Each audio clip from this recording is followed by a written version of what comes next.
चलिए, इस वाले सेक्शन में से सबसे आसान सेक्शन है हमारा इज वाला।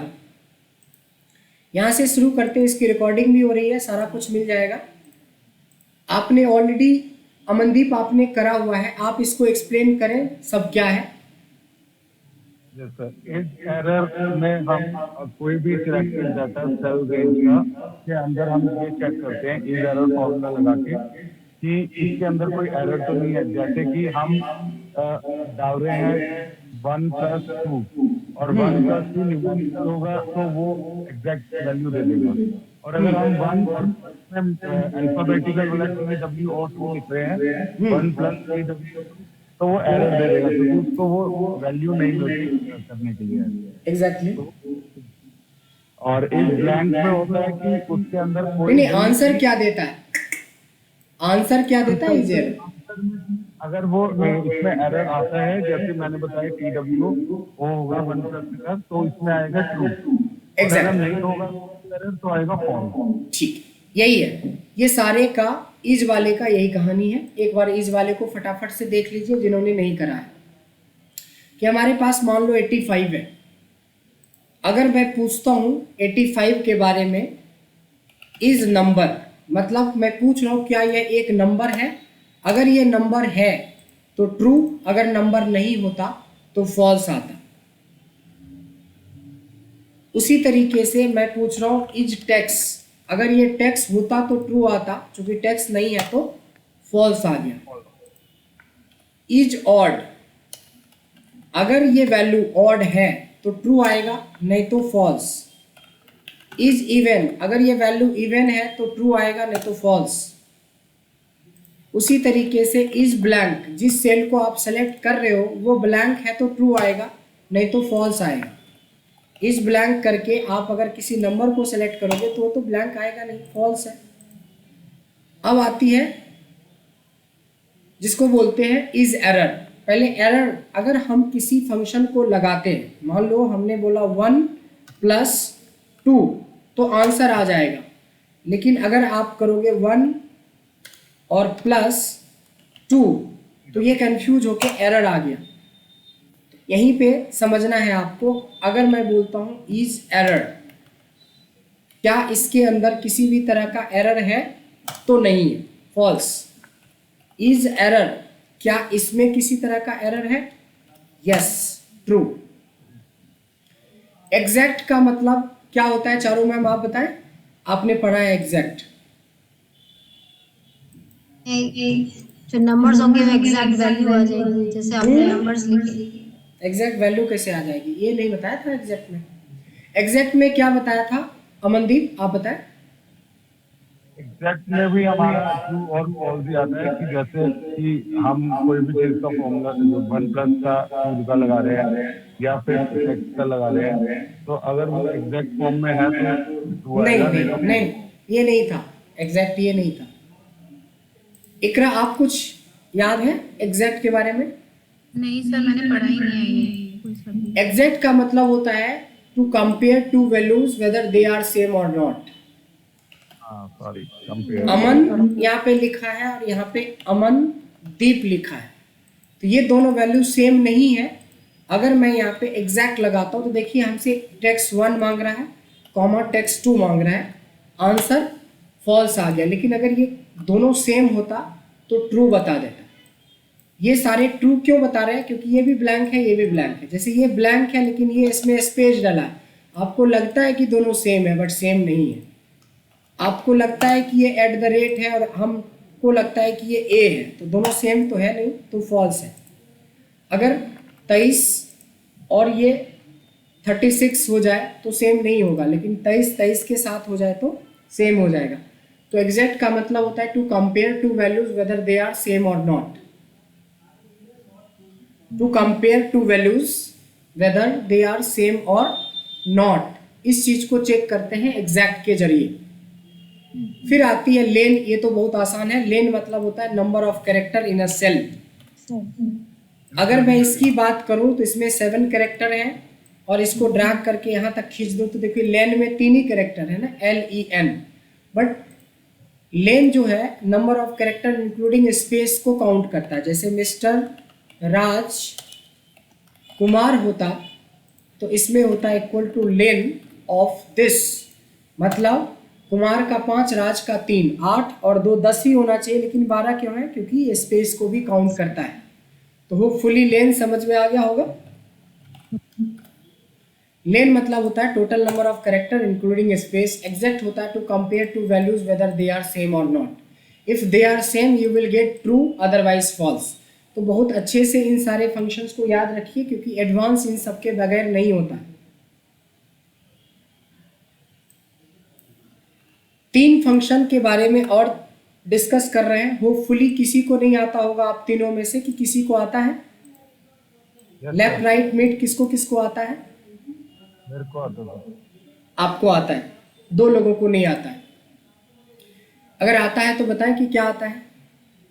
लेफ्ट से हम, जैसे अभी हमने ऊपर नाम लिखा था मिस्टर राजकुमार, तो हम उसके अंदर लेफ्ट से कोई भी, जैसे हमें उठाना है, नाम उठाना है, तो हम लेफ्ट से उठा सकते हैं। जैसे हमने मिस्टर उससे उठाना है, वो फॉर्मूला लगाएंगे। राइट से अगर जैसे हमें राइट में कुमार है अभी, तो हम कुमार की जगह उमर उठाना है, या सिर्फ MAR मार उठाना है, तो जो भी उठाना है हम उस तरह के उसमें वो करेक्टर के वो डालेंगे और वो उठाएगा। फिर मिड में होता है हमारा, मिड हमारा लेफ्ट साइड का भी काम कर सकता है। मिड में हम पहले उसकी स्टार्टिंग वैल्यू जो करेक्टर से उठाना है नंबर से, जैसे राज से उठाना है, तो हम डालेंगे 1 2 3 4। आर है हमारा 4 पे, तो 4 और फिर उसके 3 राज में 3 करेक्टर है। क्या बात है, शाबाश, बहुत बढ़िया, सुपर। एक एक स्टेप आपको क्लियर याद है इसका। देखते हैं लेफ्ट राइट मिड कैसे काम करता है। लेफ्ट मतलब होता है लेफ्ट से, राइट मतलब होता है राइट से। अगर आपने लेफ्ट लिया और इस टेक्स्ट को सेलेक्ट कर लिया तो ये आपको लेफ्ट मोस्ट लेटर निकाल के दे देगा। राइट करेंगे तो ये आपको राइट मोस्ट लेटर निकाल के दे देगा। लेकिन अगर किसी ने बोला कि हमें लेफ्ट से 2 लेटर चाहिए, तब आपको लेफ्ट लगाना है, टेक्स्ट को सेलेक्ट करना ही करना है, प्लस इसको बताना पड़ेगा कितने कैरेक्टर। आपने बोला 2 कैरेक्टर, इससे क्या होगा, हमारा मिस्टर निकल गया। उसी तरह से अगर मैं राइट करता हूँ इस टेक्स्ट से कितना, तो 5 करता हूँ, तो राइट से 5 कैरेक्टर निकल जाएंगे।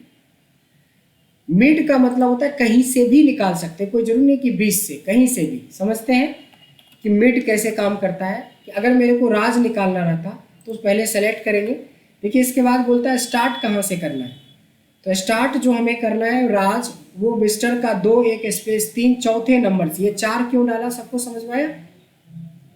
जो लोग पहली बार मिड पढ़ रहे हो उनको समझना जरूरी है। देखो मिस्टर में M1 R2 स्पेस 3 चौथे नंबर पे है, so that is called start number.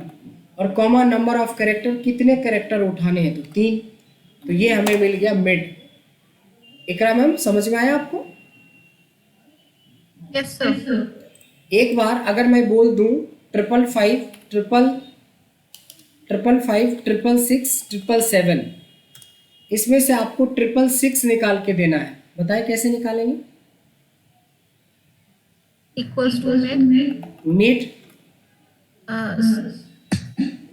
Text के साथ सेलेक्ट करेंगे पूरा जी, और 1 2 3 4 स्टार्टिंग नंबर 666 मतलब 3। 3 ठीक है, ये हम, अच्छा मैंने क्या बोला कि ये जो मिड होता है ना, ये लेफ्ट और राइट का भी काम कर सकता है। अगर मैं बोलता कि मिड से मिस्टर निकालो, अगर मिड से मिस्टर निकालना रहता तो टेक्स्ट सेलेक्ट कर लेता, स्टार्टिंग पोजीशन 1 होती और नंबर ऑफ कैरेक्टर 2 होता। मतलब स्टार्ट से 2 लेटर उठाना है तो उठा लिया। उसी तरह से मिड से अगर कुमार निकालना रहेगा तो भी निकल जाएगा। क्यों? ये रहा, इसकी स्टार्टिंग पोजीशन क्या होगा, 3 राज का 2 मिस्टर का, 3 2 5 और 2 स्पेस 7, 8वें नंबर से शुरू हो रहा है। कितना कैरेक्टर, 5। यानी कि अगर मिड खाली हमारे पास होगा तो हमारा लेफ्ट और राइट दोनों क्लियर हो जाएगा। चारों में आपका क्लियर हुआ लेफ्ट राइट मिड? हाँ जी। ठीक है, सो हमने देखा कि कैसे हम इज वाले फंक्शन पे काम करते हैं। तो इज वाले फंक्शन लॉजिकल फॉर्मूला बनाने के लिए बहुत इंपॉर्टेंट है, यानी एडवांस में जाने के लिए ये सब फंक्शन बहुत ज़रूरी है। उसी तरह से लेफ्ट राइट मिड का भी ज़बरदस्त यूज होता है, बहुत ज़्यादा अच्छा यूज होता है एडवांस के लिए। तो अगर मैं मोटा मोटी बात करूं तो 21 में से 11 फंक्शन आपके हो चुके हैं। अब आते हैं इस 3 फंक्शन के बारे में हम लोग बात करेंगे। सबसे पहले पहला 3 फंक्शन, क्योंकि ये 3 फंक्शन बहुत ही बेसिक है। देखिए यहाँ पे बोलता है date plus number of days और एक बोलता है date minus number of days. मान लो ये डेट ऑफ ज्वाइनिंग है आपकी और आपका ट्रायल पीरियड जो है 45 डेज का है। मतलब आपने 14 सितंबर या 14 अक्टूबर 2022 को आपने किसी कंपनी को ज्वाइन किया है और आपको उन्होंने 45 डेज ट्रायल पीरियड पे रखा है।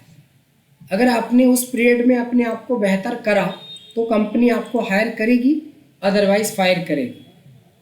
तो वो दिन कब होगा? जब वो आपको एक कंफर्मेशन लेटर देगा या आपको जाने को बोलेगा। तो उसमें कुछ है ही नहीं, डेट प्लस लगा के नंबर ऑफ डेज डाल देंगे।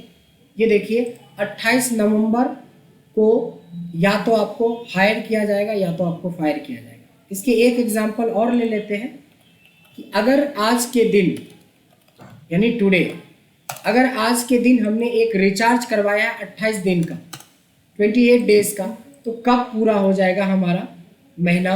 यानी कि रिचार्ज का डेट, तो दिस प्लस दिस, यानी कोई भी डेट में नंबर ऑफ डेज को जोड़ने के लिए आप एक सिंपल सा date plus number of days का कॉन्सेप्ट लगा सकते हैं। क्लियर है? इसका उल्टा होता है date minus number of days. अगर मैं बोलूं इस तारीख में से 45 दिन पीछे का डेट पता करना है तो मैं 30 अगस्त की बात कर रहा हूँ। अगर मैं बोलूं आज से 28 दिन पहले मैंने रिचार्ज करवाया था तो कब करवाया होगा? तो 29 अक्टूबर को करवाया होगा। Date plus number of days, date minus number of days. Clear हो गया? हाँ जी। कोई बोल नहीं रहे हैं? यस सर, जो पहली बार पढ़ रहे हैं उनको थोड़ा सा रिएक्शन देना है, क्योंकि आप ऑफलाइन नहीं हो कि मैं आपका चेहरा पढ़ लूँ, तो रिएक्शन थोड़ा देना जरूरी है। ओके,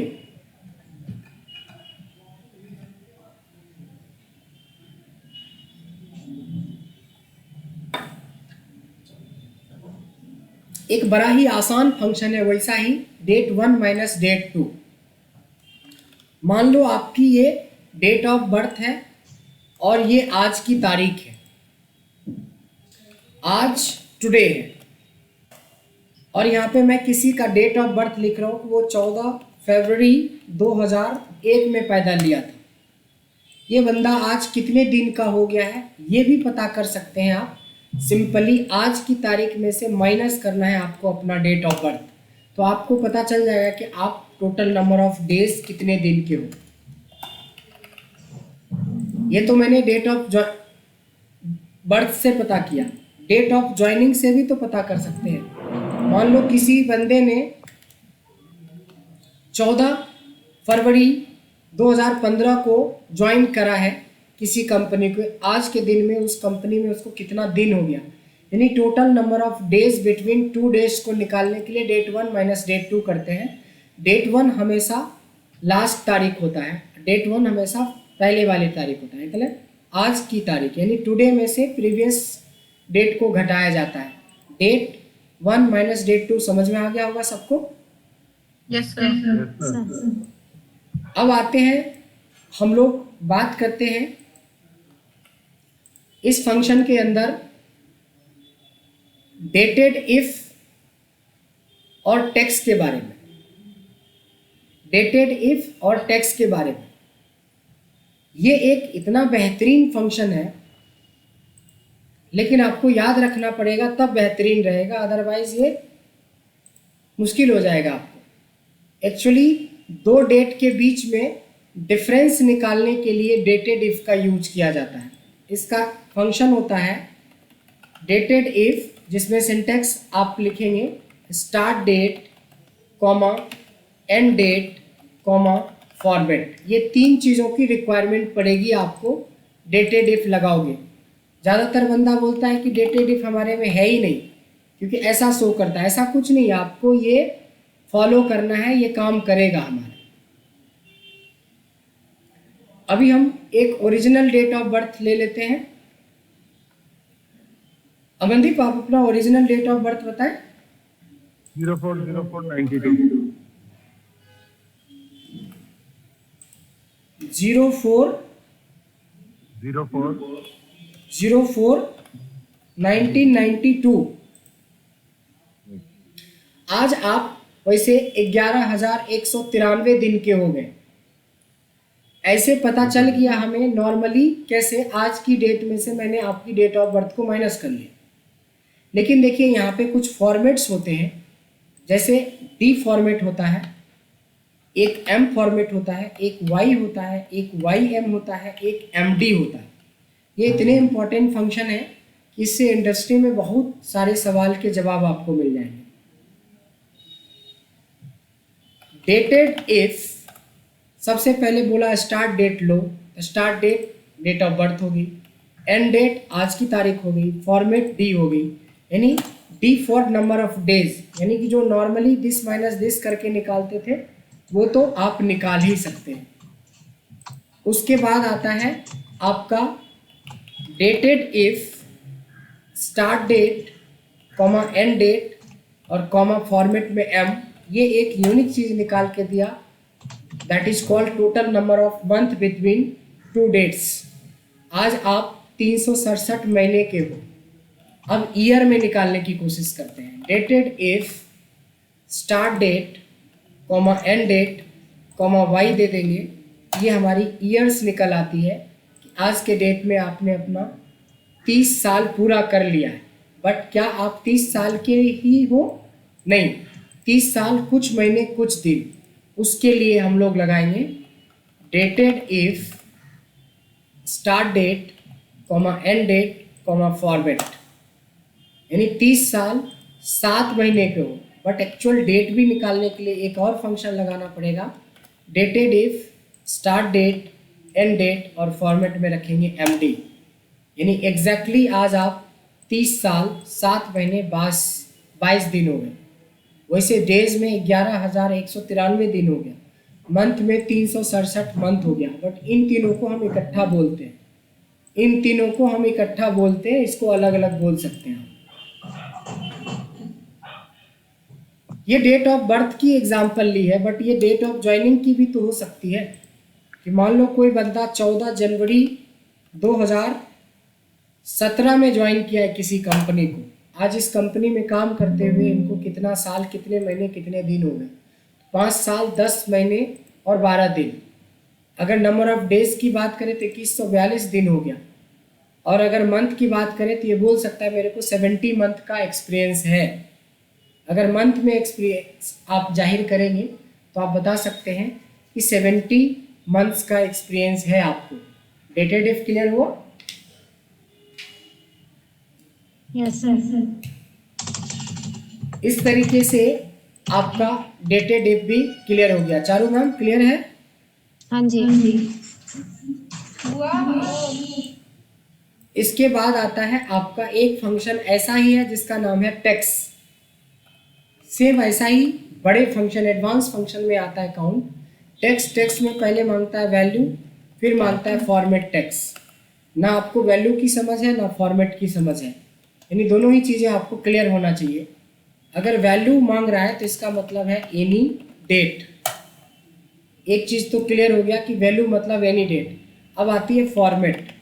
फॉर्मेट इसमें भी होता है double D, triple D, 4 time D, double M, triple M, 4 time M, double Y, triple Y and 4 time Y. ये 4 चीज़ों को आप यूज कर सकते हैं।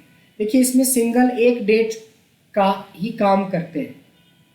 अब जैसे हमने बोला कि किसी की डेट ऑफ बर्थ मान लो कि 15 जनवरी 2000 को है। अब एक ये डेट है, इस डेट को कैसे यूज करेंगे? यहाँ पे टैक्स लगाएंगे।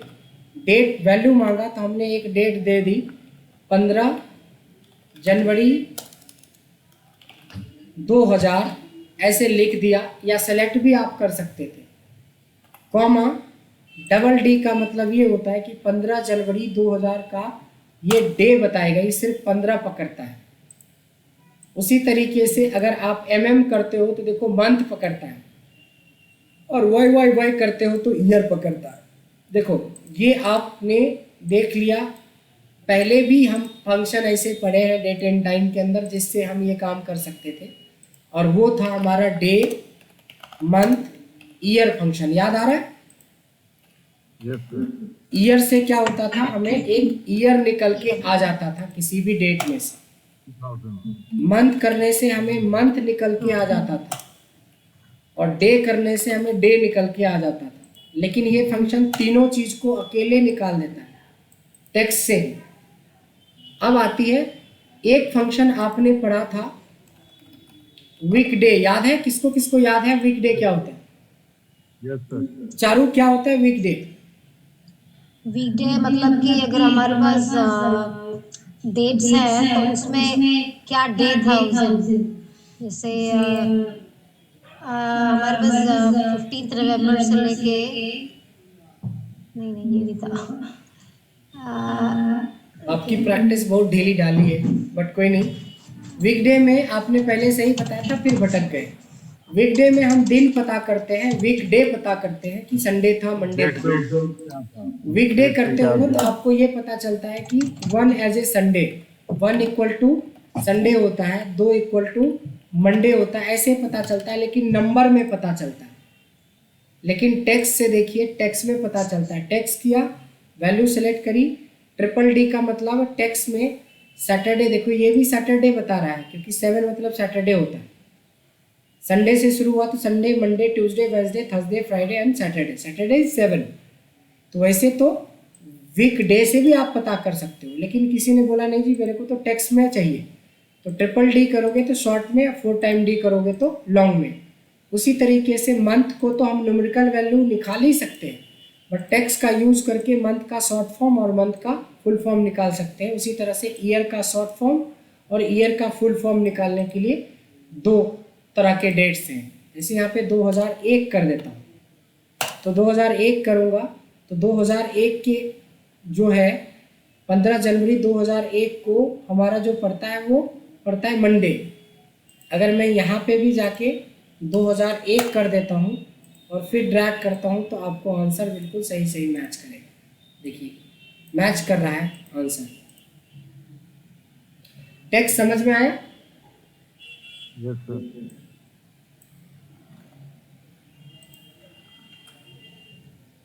टेक्स्ट में चारू कोई डाउट? सर जी नहीं ठीक है। ठीक तो है, लेकिन प्रैक्टिस करना है। वीक डे वीक नम भी आप भूल जाते हो। वीक नम बताइए क्या होता है? वीक वीक नम में वो क्या वीक था उसके बारे में बताता है। क्या वीक था ये थोड़ी ना बताता। सर जैसे किसी की आपके एक भी आंसर अप्रोप्रिएट नहीं आते हैं, एक भी आंसर अप्रोप्रिएट नहीं आता। आप जब बोलते हो तो आप ही समझते हो, आप ही बोलते हो। आप वीकडे को ऐसे समझाओ कि सारे बाकी लोगों को समझ में आ जाए कि वीकडे क्या है। वीक नम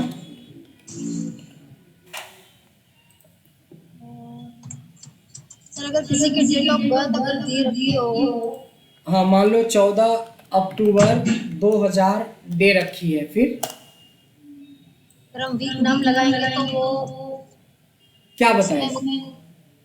कि वो कौन सा वीक था उस दिन, उस साल का एग्जैक्टली। तो आप वैसे बोलोगे ना कि वीक, साल में 52 वीक होते हैं, 52 वीक्स होते हैं। तो वीक नम हमें वीक का नंबर बताता है आउट ऑफ 52। अगर ये बातें नहीं बोला तो क्या बोला आपने?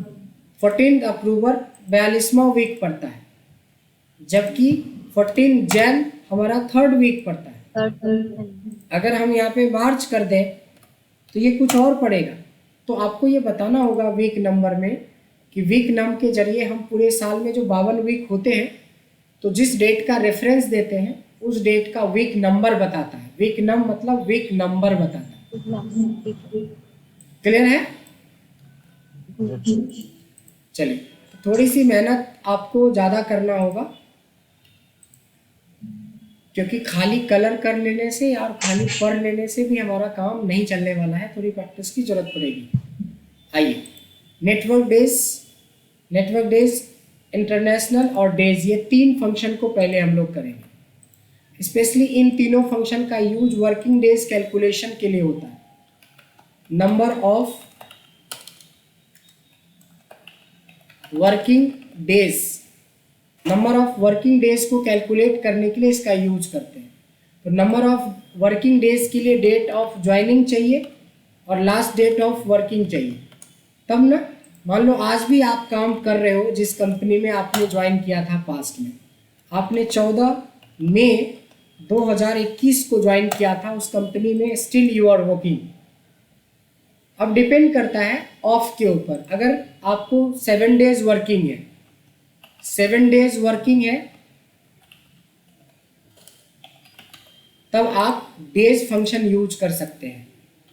डेज लगा देंगे, एंड डेट मतलब ये, और स्टार्ट डेट जब आपने ज्वाइन करा था।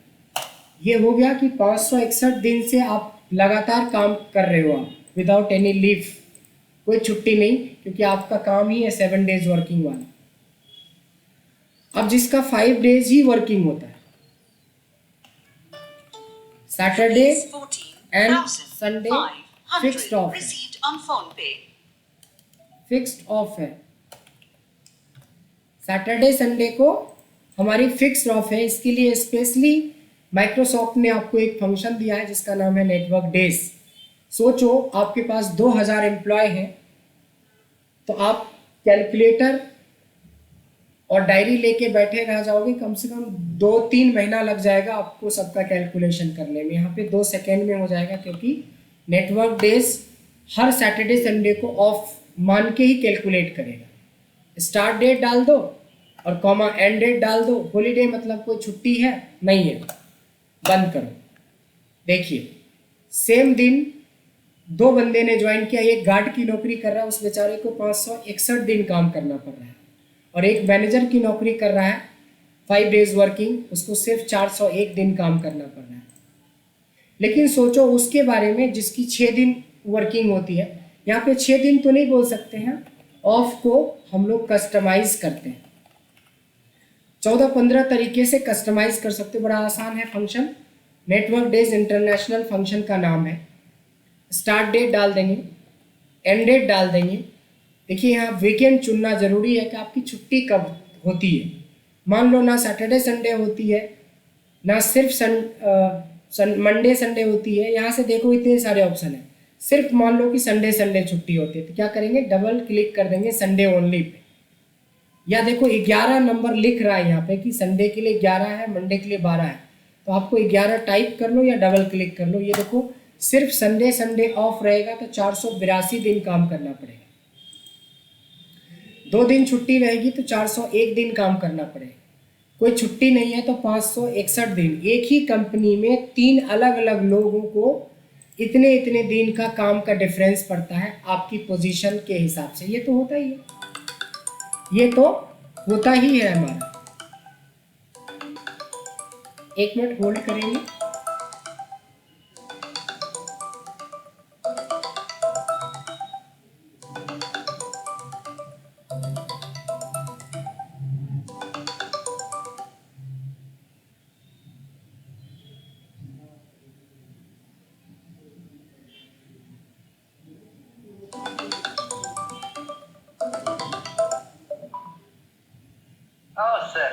क्लास ले रहे हैं सर, क्लास चल रहा है। आप जब भी कॉल कर रहे हैं ना आजकल गलत टाइम पे कॉल, क्लास चल रहा है। वो वाला लिखा है हमको, ग्रीन वाला जो लगाएगा। हाँ, आज रात में करते हैं आराम से, सब चीज़ से निश्चिंत होके करते हैं। आज कॉल करेंगे, ऐसे भी सब फ्री हो गए।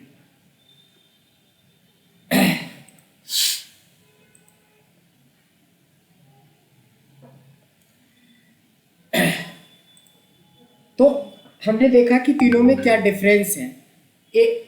इस बार इकरा मैम, मैं आपसे रिक्वेस्ट करूंगा कि इन तीनों को आप एक्सप्लेन करें अपने लैंग्वेज में, क्योंकि ये तीनों फंक्शन बड़ी ही इंपॉर्टेंट फंक्शन है। सर डेज में क्या होता है कि हमें 2 डेज के में हमें ये निकालना होता है कि how many days we are working. 2 days नहीं, 2 date. 2 date sir, I am saying date, 2 date, हाँ। 2 डेट, ठीक है। 2 डेट्स में हमें ये निकालना होता है कि how many days we are working without any leave. Exactly. Network days में हमें 2 ऑफ, मतलब सपोज कि we are working in 5 days, तो हम 2 नेटवर्क डेज का फॉर्मूला लगाएंगे, 2 डेट्स को सिलेक्ट करेंगे, end date and start date, उसमें से नंबर ऑफ वर्किंग डेज हमारे निकल आएंगे।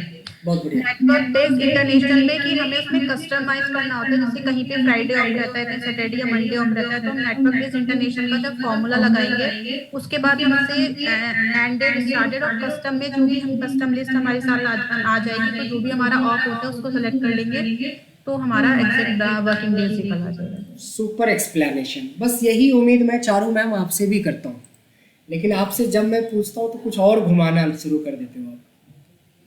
मैं चाहता हूँ ऐसे ही अगर जो चीज़ें समझे उसको आप सही से प्रेजेंट करें, क्योंकि उससे क्या होता है कि आपको कॉन्फिडेंस भी आएगा और फंक्शंस का एक्चुअल मीनिंग भी पता चलेगा कि आप बताना क्या चाहते हैं। ठीक है। पहले ई डेट और यो मंथ मैं बता दूं, उसके बाद फिर इस बार चारू मैम आपको एक्सप्लेन करना होगा इन दोनों के बीच में डिफरेंस के लिए। ठीक है। सर मेरे को Suppose- एक छोटा सा डाउट है। क्या चीज़? सर मेरे को एक छोटा सा क्वेश्चन पूछना है। एक मिनट, पहले ये दोनों फिनिश कर लेते हैं फिर आप पूछ लीजिएगा, ठीक है। सबसे पहले ई डेट और यो मंथ। मैं एक एग्जांपल लेता हूं कि आज के दिन, टुडे, आज के दिन हमने एक मोबाइल खरीदा या खरीदने जा रहे हैं। हमारे पास 2 ऑप्शन है, ऑप्शन 1 है और ऑप्शन 2 है। 2 ऑप्शंस हैं अपने पास, ऑप्शन 1 एंड ऑप्शन 2।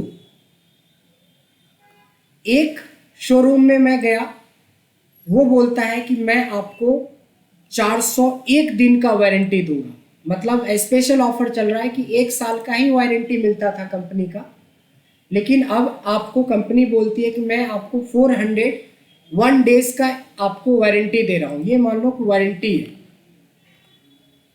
और एक कंपनी बोल रही है कि मैं आपको 14 महीने की वारंटी दूंगा, 14 मंथ। ध्यान देंगे, ये डेज में बात हो रहा है और ये मंथ में बात हो रहा है। मेरे को किसके साथ जाना चाहिए? दोनों वारंटी दे रहा है, हमें किसके साथ जाना चाहिए?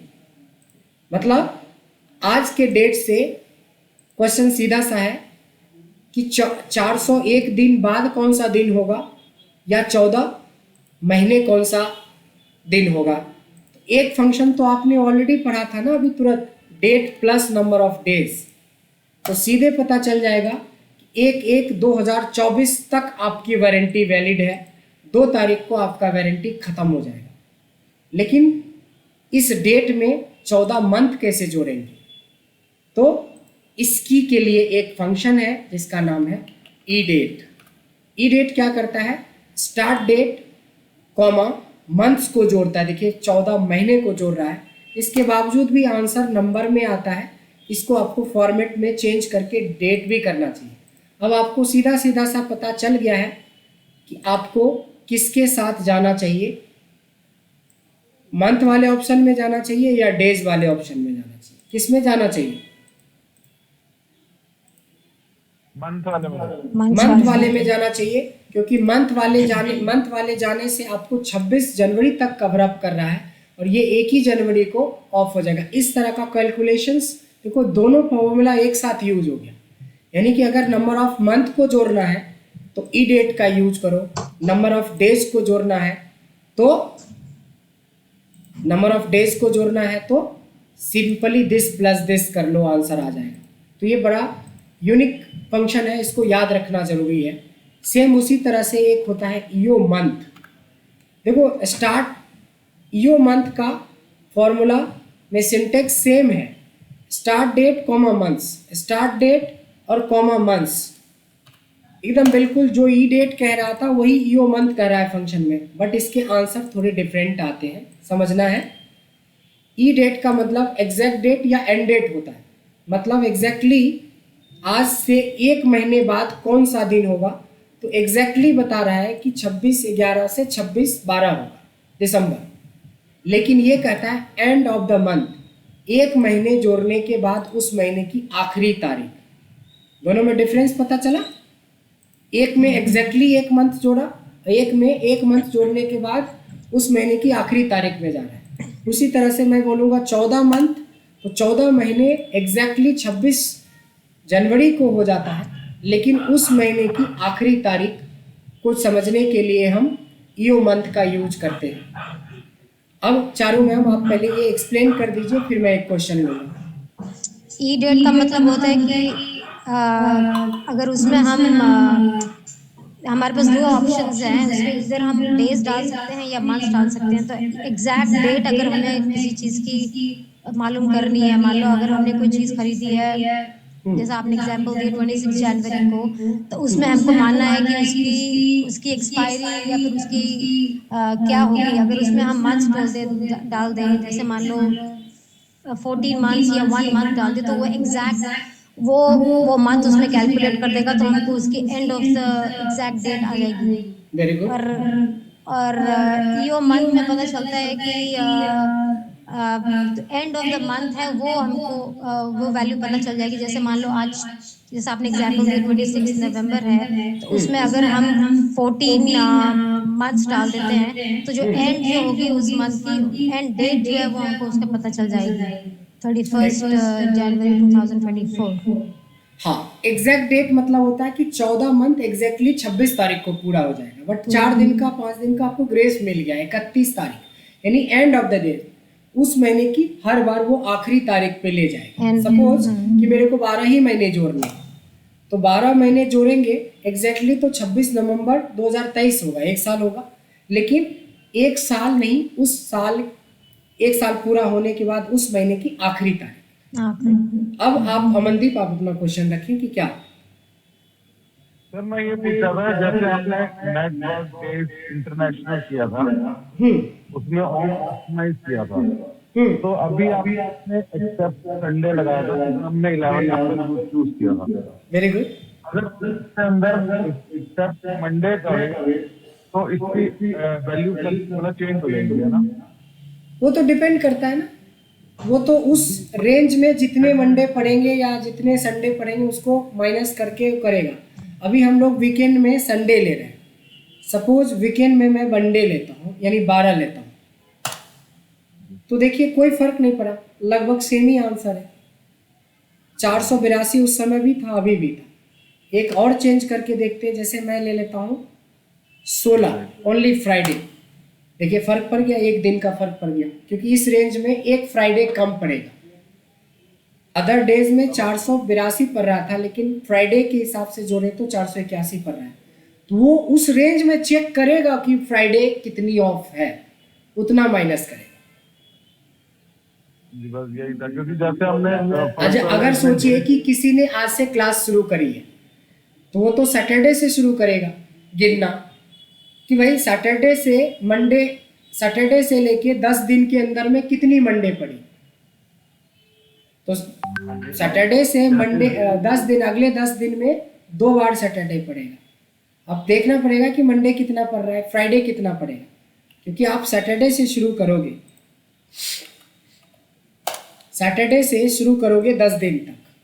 ये देखिए, ये यहाँ से क्लास आपकी शुरू हुई है, यहाँ तक 9 दिन या 10 दिन। तो इसमें कोई ज़रूरी थोड़ी है कि सब 2 होगा। अब देखिए, इसमें इस रेंज में 10 दिन के क्लास में तो एक ही दिन उसने फ्राइडे लिया है, लेकिन सैटरडे जिसने ज्वाइन किया उसको तो 2 बार सैटरडे क्लास मिल गया, 2 बार संडे मिल गया, 2 बार मंडे मिल गया। कुछ ऐसे भी नाम होगा जो एक ही बार, जैसे वेडनेसडे सिर्फ एक ही बार आया है इस रेंज में। तो जितना उस रेंज में होगा, ये तो मैनुअल एग्जांपल बताया, बट ये अपने आप कैलकुलेट कर लेता है। जो रेंज आपने दी है उस रेंज के हिसाब से डेट कैलकुलेट करेगा। ठीक है, बस यही। कुछ समझ में आया? हाँ जी सर, ऑल क्लियर? इसके साथ ही देखेंगे कि 21 फंक्शन हमारे पूरे हो गए। 21 फंक्शन हमारा पूरा हो चुका है। आज अभी जो हमने कलर किए थे वो सारे फंक्शंस पूरे हो गए।